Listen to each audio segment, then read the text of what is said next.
بسم اللہ الرحمن الرحیم۔ رسول اللہ صلی اللہ علیہ وسلم نے فرمایا کہ جس نے فجر کی ایک رکعت جماعت کے ساتھ سورج نکلنے سے پہلے پا لی، اس نے فجر کی نماز با جماعت کا ثواب پا لیا،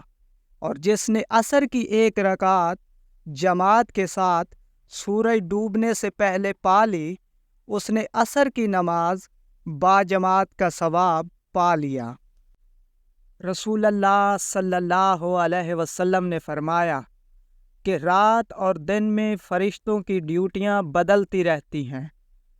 اور فجر اور عصر کی نمازوں میں ڈیوٹی پر آنے والوں اور رخصت پانے والوں کا اجتماع ہوتا ہے۔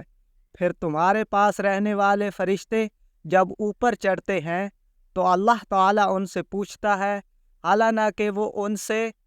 بہت زیادہ اپنے بندوں کے متعلق جانتا ہے، کہ میرے بندوں کو تم نے کس حال میں چھوڑا؟ وہ جواب دیتے ہیں